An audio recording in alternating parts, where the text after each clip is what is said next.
Hello, my lovelies. Well, it's been about a week since I did an upload, but I've been doing a little research about the digestive system and how it functions and things like that. So some of the things that I've found, which is probably old news, but it's new news to me, is that certain enzymes break down certain properties. Like you have different enzymes that break down your carbohydrates, different enzymes that break down your proteins, and different enzymes that break down your fats. And even in those sections, there are different enzymes that break down different fats. So it can get really detailed. And, you know, having certain types of foods with other types of foods can help the digestion by allowing the food to pass through. Now, during my research, I've found that in your saliva, there are different enzymes that immediately break down carbohydrates in your mouth. That's why it's important to chew your food, because digestion with carbohydrates start in the mouth. So if you're eating a simple sugar, that really takes no digestion and actually starts to break down immediately. And then in the gut, there are different enzymes like bile and things like that that break down fats and proteins. So there are different time limits to how fast something passes through your digestion. And I'm going to share some of those with you today. So during my studies, I journaled some of the things that I've learned. And just to get right to it, there are different time limits or different timing that different foods and properties go through our digestive system. And depending on how well you combine these foods with other foods will determine even the better digestive system. So just to start off, water has a time of 0 to 15 minutes where it passes through. Juices, 15 to 30 minutes where it passes through. Fruit, 30 to 60 minutes where it passes through. Melon, 30 to 60 minutes where it passes through. And even though melon is a fruit, it basically is 90 something percent water, like 90 to 99% water.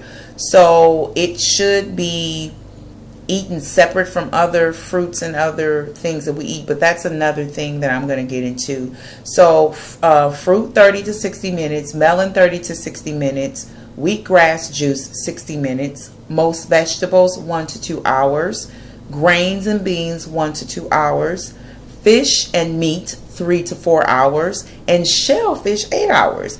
That was very surprising to me that seafood such as shrimp and crab and lobster actually takes longer to digest than meat, so 8 hours.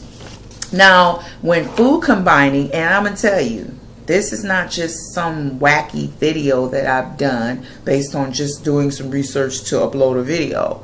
No, I've actually put my body to the test, because I was finding that even though I was eating some good things, I wasn't using the bathroom as much as I would like. I would go like once in the morning, but you know, sometimes you feel a little backed up. So, you know, I was doing some research on the digestive system, and I found some information about food combining.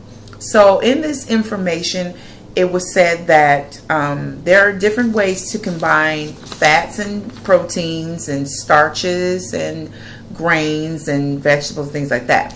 So non-starchy carbohydrates such as cauliflower, you know, leafy green vegetables, broccoli, like romaine, spinach, kale, all of those types of vegetables can be, winter squash can be combined with any foods. It can be combined with proteins, it can be combined with fats, it can be combined with starchy vegetables, and it can be combined with grains. Starchy vegetables such as artichoke, beets, beans, carrots, corn, peas, potatoes, pumpkin, winter squash like spaghetti squashes, yams, those are starchy vegetables. So they can be combined with low or non-starchy vegetables like the ones I mentioned earlier, and also low and moderate amounts of proteins and fats. Grains should only be combined with low and non-starchy vegetables like the ones I mentioned earlier, the broccoli, the kale, things that are low or non-starchy, because grains can have cause a lot of digestion problems, so they need a lot more enzymes to digest in the body. So you definitely want to eat those with vegetables.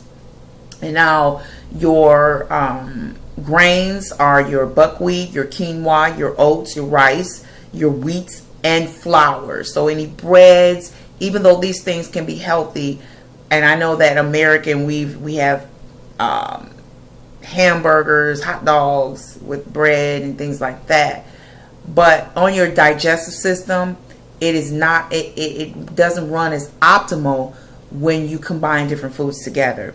Now, if you have a digestive system that's like it's made of steel, you probably can eat anything and go. But these things do work. I've tried it. So with the proteins, you know, meat, fish, poultry, avocado, which is fat, beans, nuts, flaxseed, pumpkin seed, sesame seeds, all the nuts. And you know that beans are not beans, but peanut butter is not a nut, it's a legume. So it will be in the category with the, it's a bean, so it would be in there with the fats, but it's not a nut. So, but that's a whole nother topic. So the fats and the proteins can be combined with one another, and they can also be combined with non-starchy vegetables and low amounts of starchy vegetables. So I have experimented with this, and just to kind of go back, it can get even more detailed than this. In this study, it was said that you shouldn't combine different proteins together, like chicken and fish, beef and shrimp, because those things have different times where they digest. For example, you know how they get surf and turf. If you add a piece of steak, which takes like 4 hours to digest, with shellfish, which takes like 8 hours, one of those are going to get backed up. So that means that if you eat, the shrimp is going to try to digest first because it has a long, and then the steak is just rotting on top of the fish because it has a different timing of digestion.